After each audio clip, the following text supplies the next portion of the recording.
Assalamualaikum warahmatullahi wabarakatuh. Al-Fatihah ila khadratin Nabi Muhammadin sallallahu alaihi wasallam. Thumma ila khadrati akhwanihi minal anbiya wal mursalin wasyuhada wassalihin wal ulama il amilin wal musannifin wa jami'i malaikatikal muqarrabin. ثم إلى أرواح آبائنا وأمهاتنا وأجدادنا وجدادنا ومشايخنا ومشايخ مشايخنا نخص الأرواح مؤلف هذا الكتاب أن الله يتغشاه بالرحمة والمغفرة وأن يعيد علينا من بركات ونفاحة في الدين الدنيا الآخرة وإلى خضرة النبي محمد صلى الله عليه وسلم. الفاتحة.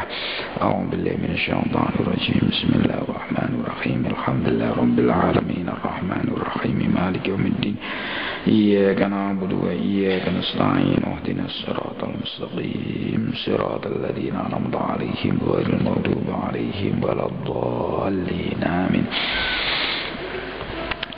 Bismillahirrahmanirrahim. Alhamdulillah rabbil alamin wa bihi nasta'in ala umuri dunya waddin.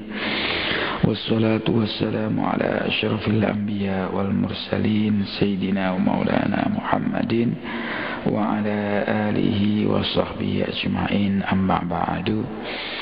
Bapak-bapak dan ibu jamaah Masjid Agung Jami' Malang yang dimuliakan oleh Allah Subhanahu wa taala, serta para pendengar Radio Madinah di rumah yang budiman. Pada pagi hari ini mari kita bersama-sama senantiasa bertasyakur kehadirat ilahi Rabbi Allah Subhanahu wa taala atas limpahan rahmah, hidayah dan inayahnya kepada kita bersama, sehingga di pagi hari ini kita dapat melanjutkan kajian kita, taklim kita, mubahasah kita akan kitab Bulughul Maram. Yang minggu kemarin kita sampai dengan hadis 121. Sekarang kita sampai dengan hadis nomor 122. Mudah-mudahan apa yang kita kaji di pagi hari ini benar-benar merupakan ilmu yang nafi', ilmu yang amaliyah, ilmu yang aplikatif, bisa kita praktekkan, bisa kita laksanakan sehari-hari. Salawat dan salam mudah-mudahan selalu tercurah kepada junjungan kita Nabi Muhammad sallallahu alaihi wasallam, para keluarga Nabi, sahabat serta kita bersama. Hadis nomor 122 ini punya. Bismillahirrahmanirrahim. Ana Aisyah radhiyallahu anha qalat. Ini dari Aisyah radhiyallahu anha. Lamma aradu husla Rasulillah sallallahu alaihi wasallam. Ketika orang-orang itu bermaksud mau memandikan Nabi. Ini kasus ketika Rasulullah itu wafat. Terus qalu, maka mereka itu mengatakan, wallahi ma nadri nujarridu Rasulullah sallallahu alaihi wasallam kama nujarridu mautana amla. Al-hadis. Demi Allah, kami tidak tahu apa kami ini harus melukar pakaiannya Nabi ketika memandikan, seperti kami juga melukar pakaian mayit orang-orang yang meninggal itu ketika kami mandikan atau tidak. Ini terjadi perdebatan ketika di sini. Di sini ada, ya. Jadi dhanna sahabah al-kiram anna lin nabi khasais. Jadi sahabat-sahabat itu menyangka, meyakini bahwa Nabi itu punya khasais ba'dal maut. Ketika setelah wafat masih ada ketertentuan, kekhususan ya, yang tidak ada pada umatnya. Jadi ya hanya khusus pada Nabi saja.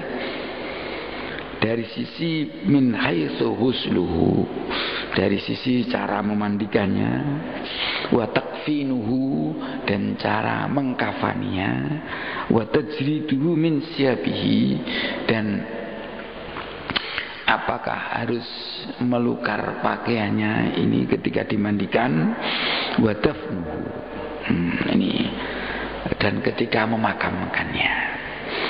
Summa dhahara lahum bi musyawarati ba'dihim ba'da.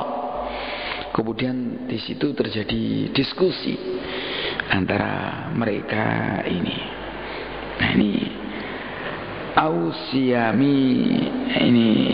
ausyami sautin mukallimin min nahiyatil bait, ini annahu ka ghairil mauta, atau mungkin mendengar ucapan atau kalimat dari dalam rumah bahwa Nabi itu sebagai manusia-manusia yang biasa, wa yujarradu min siyabihi, ya, kemudian dilukar tapi siwa komisihi, selain komisnya, jadi tidak semuanya. Terus wa yukafanu, dikafani, wa yusalla alaihi, ini karena itu merupakan li'annahu syara'a dzalika li ummatihi. Jadi sebagaimana Nabi mentasyrik melakukan itu kepada umat-umat Nabi besar Muhammad sallallahu alaihi wasallam. Walau khussa bi syai'in siwa dzalik la bayyanahu li ashabi. Seandainya ini ada spesial, ada kekhususan yang ada pada Nabi selain itu, maka niscaya Nabi itu akan menjelaskan kepada sahabat-sahabatnya. Nih, sebetulnya hadis di atas tadi, makanya kemarin itu ada kasus bagaimana caranya ini. Dalam suatu riwayat gini, lamma aratu ghusla Rasulillah sallallahu alaihi wasallam qalu wallahi ma nadri anu jaritu Rasulullah min sabika mulsimautana amnu ghassiluhu wa alaihi siyabuhu. Ini dalam satu riwayat begitu. Jadi sahabat-sahabat orang sahabat mengatakan, saya tidak tahu ya, apakah kami harus melukar pakaian Nabi ya ketika memandikan, sebagaimana kami juga melukar orang-orang yang biasa itu, ataukah kami memandikan Nabi pas ketika itu ketika saya memandikan Nabi dan ketika memandikan itu pakaiannya itu masih, jadi ada pakaian kemudian digerujuk dari atas pakaian itu. Falamma ikhtalafu, ini ketika mereka itu berselisih, ini alqallahu alim an-nauma. Nah ini dalam hadis ini, dalam penjelasan syarah. Terus Allah itu ya menjadikan mereka itu tertidur. Hatta maminhum rajulun illa wadaqanhu fi sadrihi. Ketika itu tidak ada seorang pun dari mereka kecuali ini gini, coba lehernya itu di dadanya, jadi janggutnya jadi ngantuk semua, tertidur semua ketika itu. Summa kallahum mukallimun min nahiyatil bait. Kemudian ada orang yang bicara dari rumah. La yadruna ma huwa. Tidak ada satupun yang tahu siapa dia. Kata-kata orang dari rumah itu begini. Ini dalam bahasa Arab namanya an-tafsiriyah. Jadi an yang masuk kepada fi'il amar. An igsilu an-nabiyya sallallahu alaihi wasallam wa alaihi siyabu. Jadi mandikan Nabi itu, ketika Anda mandikan Nabi itu, beliau dalam keadaan berpakaian. Jadi pakaiannya tetapkan aja, jangan dilukar sama sekali. Faqamu ila Rasulullah sallallahu alaihi wasallam. Ketika itu terus mereka menuju ke jenazah Rasul. Nah ini faghasaluhu wa alaihi qamisuhu, dan kemudian memandikan Nabi, dan Nabi dalam keadaan ini gamisnya Nabi masih dipakai. Ya subbunal ma fawqal qamis. Jadi Nabi itu air dituangkan ini di atas gamisnya itu. Ini wa yadlukunahu bil qamis.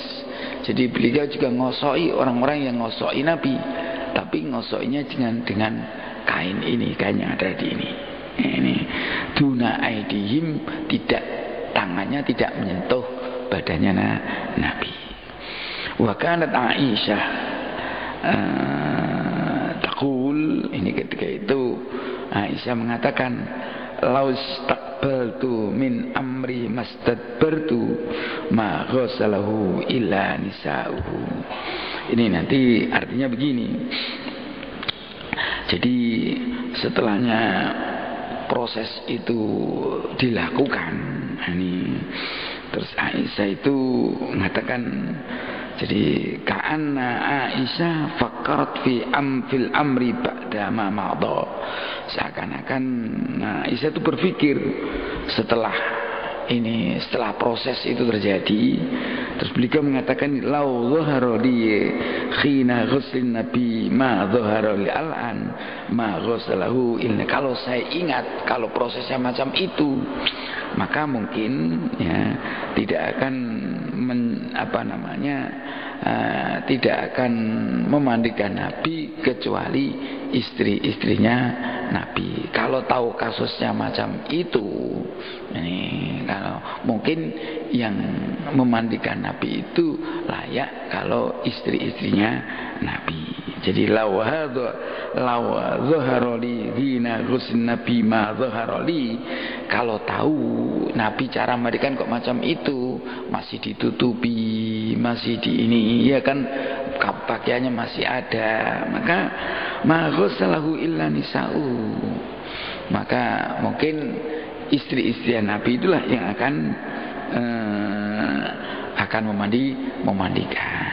Jadi karena kan tidak tampak, auratnya tidak tampak.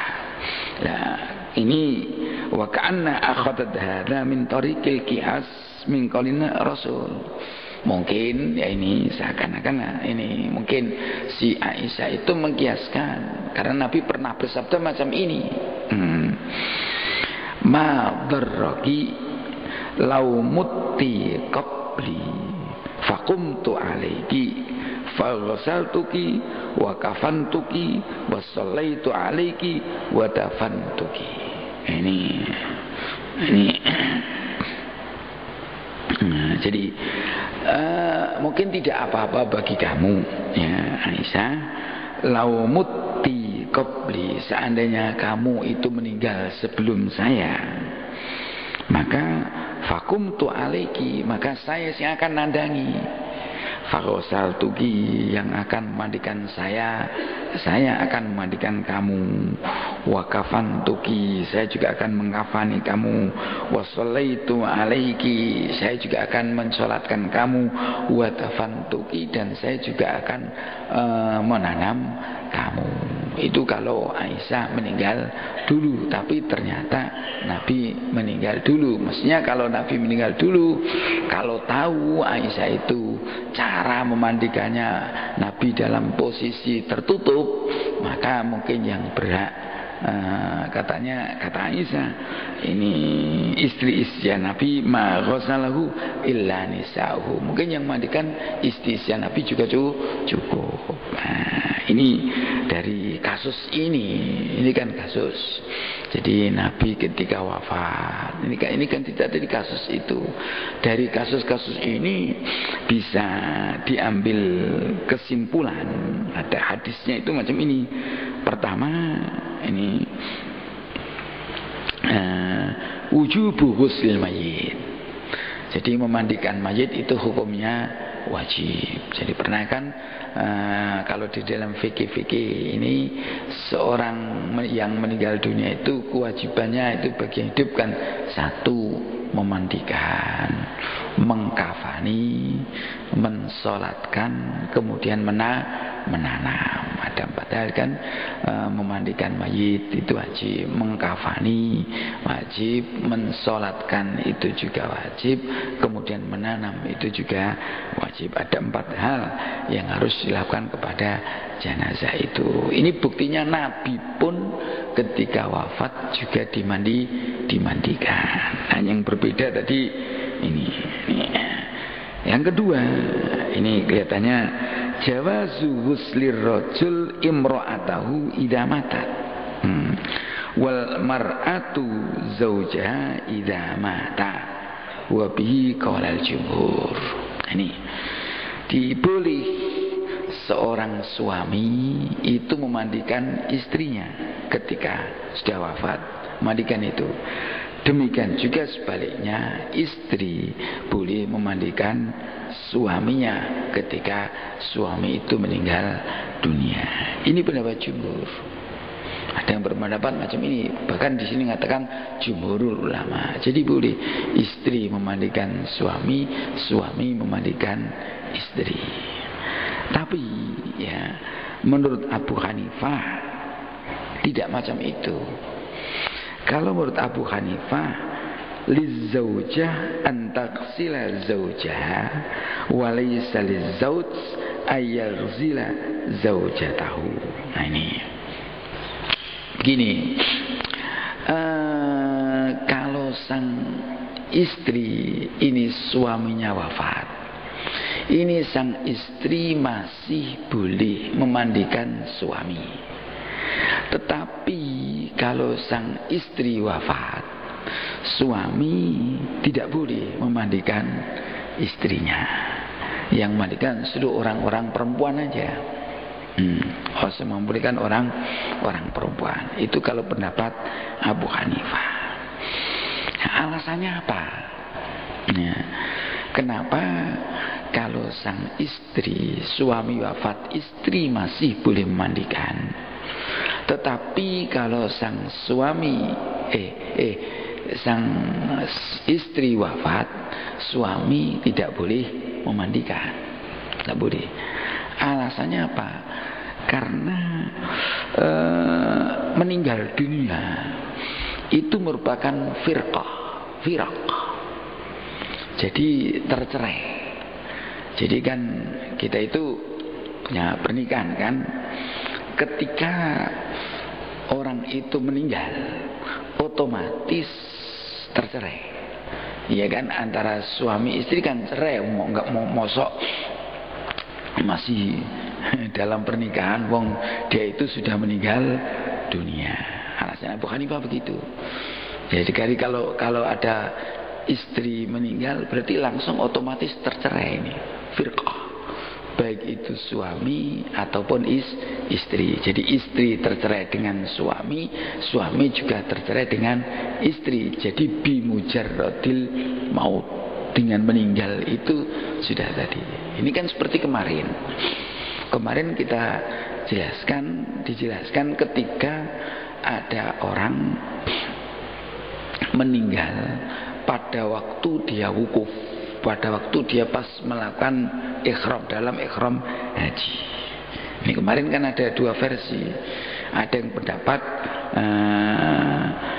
kalau Imam Syafi'i dan Imam Ahmad boleh itu di di kafani, ya, ditutup kepalanya, diberi harum-haruman, itu boleh karena ada hadis yang menerangkan. Tapi Abu Hanifah dan Malik tidak. Nah ini, jadi yasnau bima yasnau bil halal.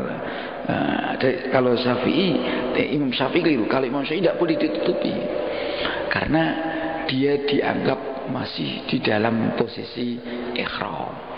Jadi ketika mati, meninggal dunia pas ikhram, pas wukuf di Arafah pada waktu ihram, maka dia itu walaupun meninggal masih dihukum ihram. Jadi kepalanya tetap dibuka, tidak boleh diberi haruman. Tapi kalau Imam Abu Hanifah enggak.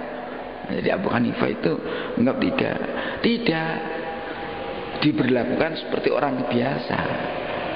Alasannya apa? Karena orang itu kalau sudah meninggal, itu sifat taklifnya sudah hilang, tidak mukallaf lagi. Jadi tidak diberlakukan lagi seperti dia ketika masih hidup. Karena dia sudah meninggal, ya sudah diberlakukan seperti orang mati biasa, meninggal biasa. Ya dikafani, ya kepalanya ditutup, ya diberi haruman. Itu menurut Hanafi. Karena beliau berpendapat kalau sudah meninggal itu sudah tidak mukallaf lagi, wong sudah meninggal. Jadi yang kewajiban memandikan yang hidup dong, yang mengafani yang hidup, yang mensolatkan yang hidup. Itu kewajiban orang yang hidup, bukan kewajiban orang yang mati. Tapi wajib atas orang yang mati, tapi yang berkewajiban orang yang hidup. Seandainya ada orang muslim tidak diapa-apakan, ya yang meninggal tidak dosa orang, karena sudah tidak mukallaf. Yang dosa yang hidup. Mengapa ada orang meninggal muslim kok tidak dikafani? Jadi ketika orang meninggal itu sifat taklifnya sudah tidak ada, maka dia itu diberi hukum ya biasa, diberlakukan sebagai orang-orang hidup biasa walaupun dia itu ketika meninggal pada waktu ihram. Lain dari kalau pendapat Imam Syafi'i dan Imam Ahmad, masih dihukumi. Dihukumi sebagaimana dia itu ketika hidup, karena dia hidupnya pada waktu itu ihram. Jadi ketika itu maka dia tidak boleh diberi harum-haruman, kepalanya dia harus terbuka. Itu dua pendapat. Jadi pendapat Hanafi itu beda. Jadi pendapat Hanafi itu kalau orang sudah meninggal, ya tetap sudah namanya firaq, sudah tidak lagi. Karena sudah firaq, ya maka tidak boleh laki-laki itu sebagai orang lain. Karena apa? Di sini mengalasinya nggak enak, mengalasinya itu. Kalau orang itu sudah meninggal, pas meninggal itu dia kawin 4 boleh. Iya. Langsung 4 boleh. Jadi misalnya dia itu sekarang meninggal ya. Ini kan punya istri 4 bapaknya. Yang satu meninggal. Pas meninggal itu nikah lagi boleh 4 lagi. Berarti yang meninggal itu tidak dianggap penghalang. Berarti kalau orang itu punya istri 3 ini meninggal kan nggak boleh nikah lagi kalau itu masih dianggap istrinya. Jadi ketika meninggal otomatis firaq. Jadi kalau dia seandainya punya istri 3 tambah 1 lagi boleh. Pas ketika meninggal itu nek mentolo kan, ini kasus saja kan, kasus. Nah, ini hukum, itu hukum macam itu. Ini makanya dihukumi firaq. Karena dihukumi firaq maka tidak boleh sang suami itu memandikan istri seperti orang lain. Haknya itu sebagai ya orang Islam, ya mantan istrinya, itu aja, bukan lain. Tetapi kalau Imam Syafi'i tadi mengatakan sang istri boleh, sang suami boleh memandikan istrinya. Mas boleh, kalau Syafi'i boleh, suami juga boleh, istri juga boleh. Yang mengatakan itu ya tadi karena ada hadis tadi. Jadi hadis yang dikatakan oleh Aisyah tadi, dikatakan oleh Rasulullah yang mau dikiaskan analkan oleh Aisyah, ma darraki lau mutti qabli fakumtu alaiki faghasaltuki. Seandainya enggak bahaya bagi saya Aisyah, seandainya kamu meninggal sebelum saya, maka saya akan mandikan kamu. Padahal Nabi itu suaminya Aisyah, ya kan? Padahal Aisyah itu ini seandainya, lau itu kan seandainya. Padahal kalau pendapatnya Hanafi kan tadi sudah, kalau meninggalkan firqah, kenapa Nabi kok mengatakan macam itu? Nah, ini kalau menurut Abu Hanifah mengatakan hadis itu termasuk khususiyah Nabi, khosais daripada Nabi. Nabi punya kekhususan tertentu yang bisa dilakukan Nabi tapi tidak diberlakukan oleh orang lain. Itu kan banyak. Jadi kasus-kasus ibadah itu banyak, ibadah yang Nabi melakukan tapi itu tidak ditasrihkan kepada sahabat-sahabat yang lain, umat-umat Islam yang pada umumnya. Ini ada beberapa khosais Nabi itu ada. Nah ini kata Abu Hanifah. Jadi kalau kata-kata sabda Nabi bahwa ketika Aisyah itu meninggal dulu Nabi mau memandikannya, nah ini termasuk khosaisun Nabi. Karena apa? Karena Abu Hanifah berpendapat karena maut, kematian itu merupakan firqah. Lantas apa alasan? Kalau sang suami yang meninggal kok istri boleh memandikan? Itu kan gak imbang. Kalau istri meninggal, suami tidak boleh memandikan, suluh yang memandikan orang-orang perempuan yang lain. Tetapi kalau suami meninggal, istri masih boleh memandikan. Nah, beliau juga punya alasan. Karena apa? Karena seorang istri itu ketika suami meninggal, itu posisi istri masih dalam posisi iddah, masih di dalam iddah. Jadi tidak boleh langsung sekarang suami meninggal besok nikah, tidak boleh. Harus ada iddah selama 4 bulan 10 hari. Itu kalau mutawaffa anha zaujah. Jadi harus ada tenggang.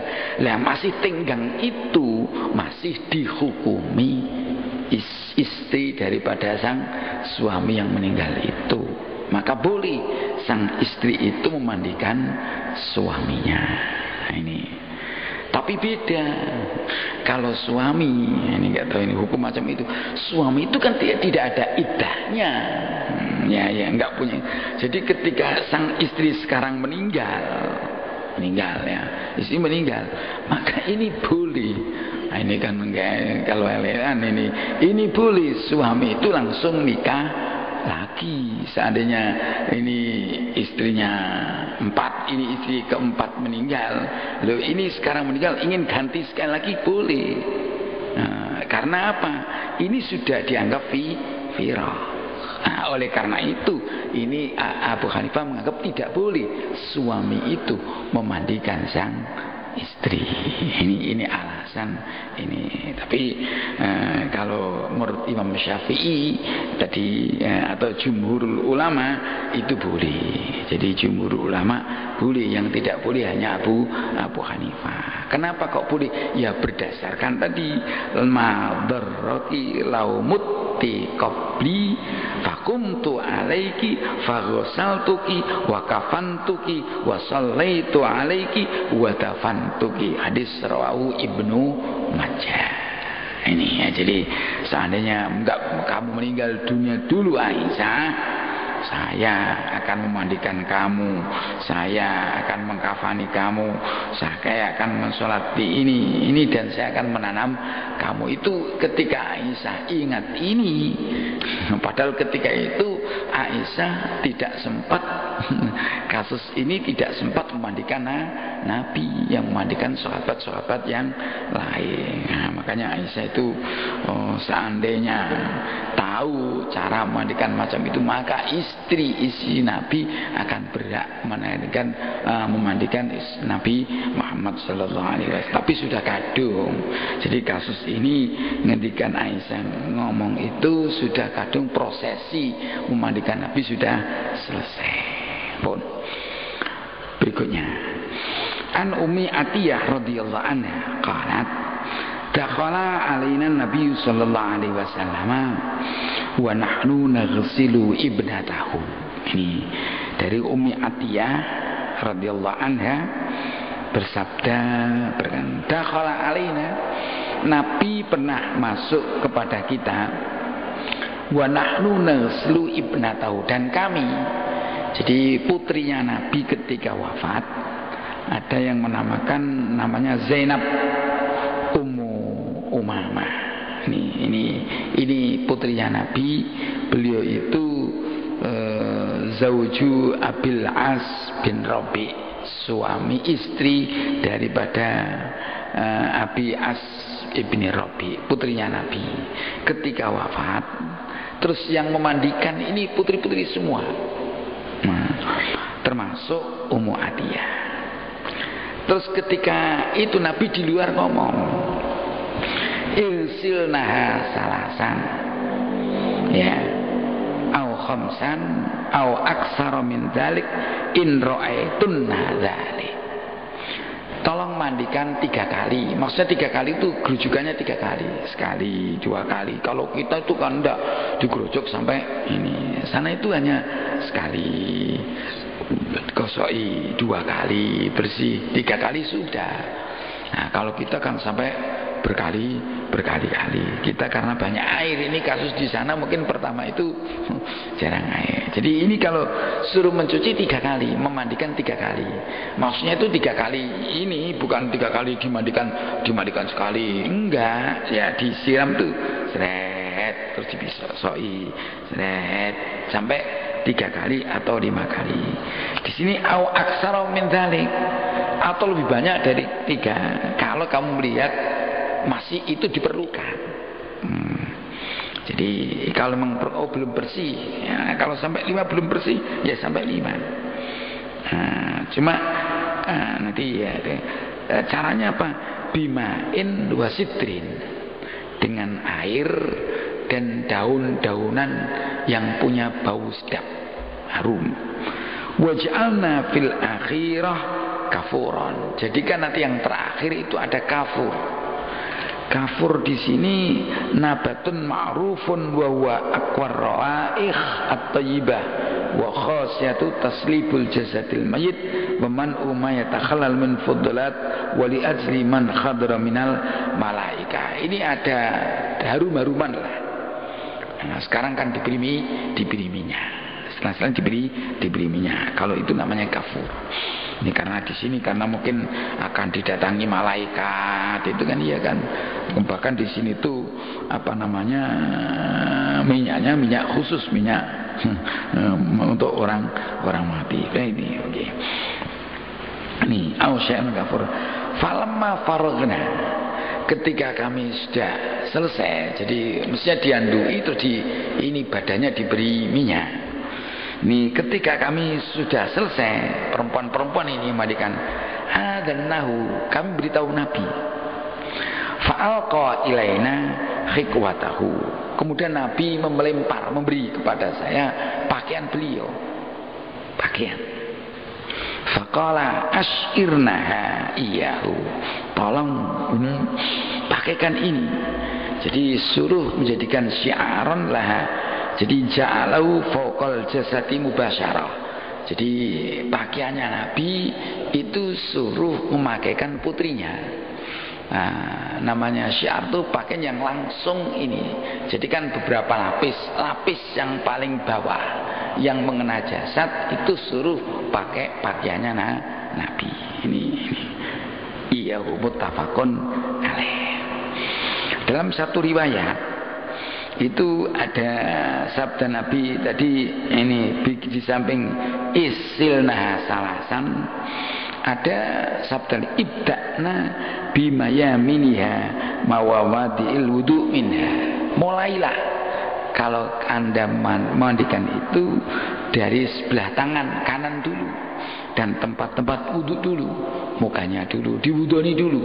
Seperti ketika kita mau mandi besar, wudhu dulu, terus baru mandi. Kemudian wa fi riwayatin akhar fadhafarna sya'raha. Kemudian kami itu karena perempuan gelung rambutnya itu, ya, salasa kurunin tiga bundelan. ya. Wa alqaina khalfaha, jadi digulung 3, jadi kuncir 3 ditaruh di belakangnya. Jadi tidak dibiarkan rowe, tapi di ini. Nah, di sini ini cara mandikan mayit ini. Saya kira sudah ini. Jadi memang ada 2 di sini. Jadi cara mandikan mayit ada 2. Pertama, halatul izza. Bagaimana mencukupnya ini? Yaitu takmimul badan bilma. Yang cukup itu asalkan meratakan air ke semua badan. Yang kedua, halatul kamal. Sempurnanya gimana? Yaitu ketika mandi witron, ganjil. Jadi mandikannya ganjil. Wa tatyibuhu. Nah, terus ini sempurnanya bagaimana? Kalau cukup, asalkan pokoknya syukur cukup, oke, roto dengan air cukup bersih, sudah selesai. Tapi yang sempurnanya gimana? Sempurnanya itu kalau mandikan itu ganjil 3 kali, 4 kali, 5 kali, 7 kali, pokoknya ganjil. Ini ganjil. Kemudian watatyibuhu, memberi harum-haruman kepada mayit. Wal bida'a bi a'dha'i wudu'i, ini juga termasuk kesempurnaan. Jadi memulai dari anggota-anggota wudu dulu, Jadi kemudian at-tayammun fi dzalika. Kemudian yang ketiga, dan bundeli rambut, istilahnya itu gelung. Kalau panjang itu dijadikan 3 kelompok. Jadi kalau perempuan itu ada 3, digelung 3. Kalau rambutnya panjang. Ini caranya. Nah, saya bacakan ini aja, bagus ini. Pertama, wujubu ghusl mayyit. Ini ada tadi sudah ada 2 hal, ada halatul izza, ada halatul kamal. Jadi kalau cukup, pokoknya itu sudah rata, cukup. Kalau sempurna ya tadi dibutuhkan dan macam-macam. Yang kedua, hadis ini menunjukkan ta'limul imam man la ilma lahu bi amril ladzi yaqau fihi. Jadi boleh seorang pemimpin, guru itu mengajari orang yang orang itu kemudian tidak mengetahui dengan persoalan-persoalan yang persoalan itu pas dia lakukan. Di orang-orang tadi, Ummu Atiyah dan kawan-kawan tadi memandikan bintu putrinya Nabi. Terus Nabi itu mengajarkan caranya mengajar Nabi dari luar itu, memberi komando begini, itu boleh. Nah, jadi boleh. Jadi memberi komando dari luar sambil mengajar, caranya begini, tidak usah nandangi. Jadi yang nandangi tadi ya, jadi yang berhak karena itu putri-putri, karena putrinya Nabi yang nandangi orang putri-putri semua. Cuma Nabi memberi komando. Kemudian berikutnya istihbabul ghusli bisidr. Jadi sunnah lah memandikan itu menggunakan sidr, itu daun-daunan. Mungkin sekarang ya pakai sabun lah. Ini sabun-sabun yang harum, itu sunnah. Kalau dulu kan tidak ada sabun, pakai barang yang harum itu. Kemudian yang ketiga, istihbabu ja'li syai'in minal kafur akhir ghuslah. Nah ini kalau terakhir itu setelah akhir ghuslah itu ada kafur. Kafur itu ya jenis tumbuh-tumbuhan, mungkin sekarang jenis minyak lah. Nah, minyak ya tuh, kalau atau mungkin ada kayu-kayu gaharu, itu kan itu yang ditaruh ini. Liquwatir raihah. Nah, ini karena kayu itu kan baunya kuat, terus fitardil hawam anhu wa khidril badan. Ini supaya untuk menjaga badan ini dari serangan ini hawam, binatang-binatang melata itu. Jadi biar tidak mudah dimakan ini. Nah, kemudian berikutnya pokoknya ini ada harum-haruman lah, ketika mandi juga ya, ketika selesai juga yang baik diberi minyak pengharum itu. Kemudian istihbabu tayammun fil ghusl. Nah, ini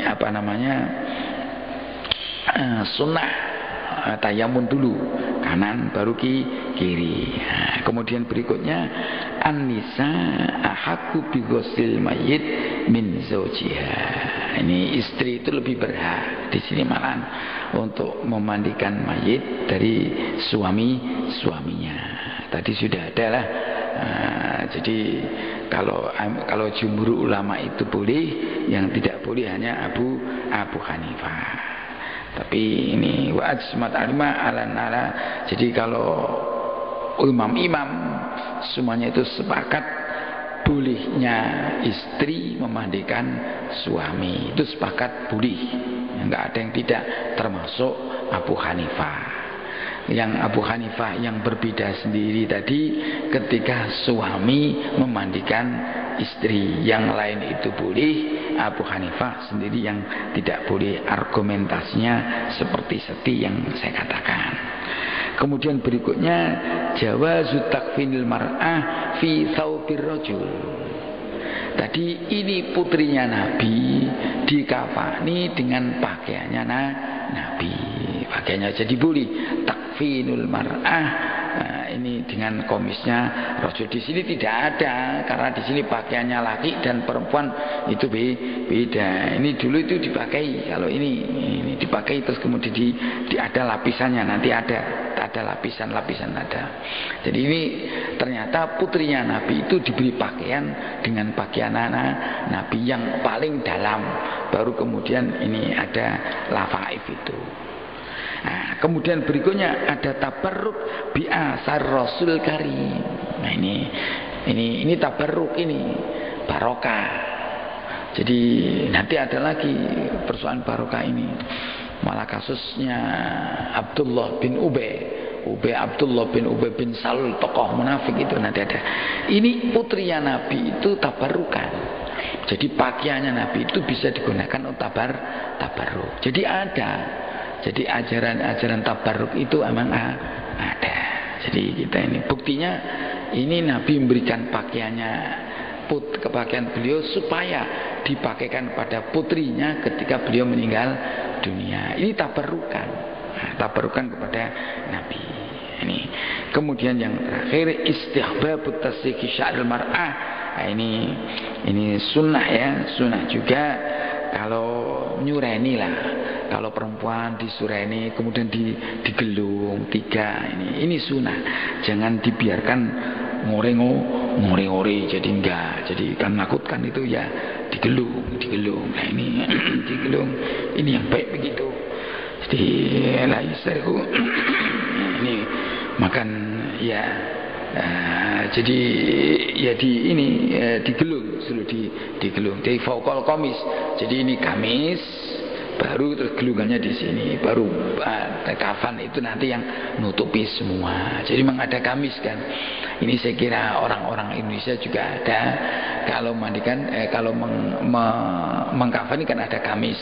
Jadi satu ya Pak Mudin sudah tahu lah ada kamis, terus ada izar, baru nanti ditutupi yang lain. Pun an Aisyah radhiyallahu anha qalat kuffina Rasul sallallahu alaihi wasallam fi salasati asfabin bidin. Ini tentang nanti bagaimana ngulesi kanjeng Nabi.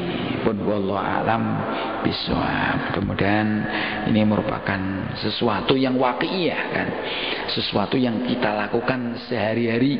Bagaimana sikap kita mensikapi ketika ada jenazah. Pun wallahu alam bisawab. A'udzubillahi minasyaitonir rajim. Bismillahirrahmanirrahim. Alhamdulillahirabbil alamin. Hamdan yuwafi ni'amahu wa yukafi mazidah. Ya Rabbana lakal hamdu kama yanbaghi li jalali wajhikal karim wa 'azimi sultanik. Allahumma anfa'na ma 'allamtana wa 'allimna ma yanfa'una.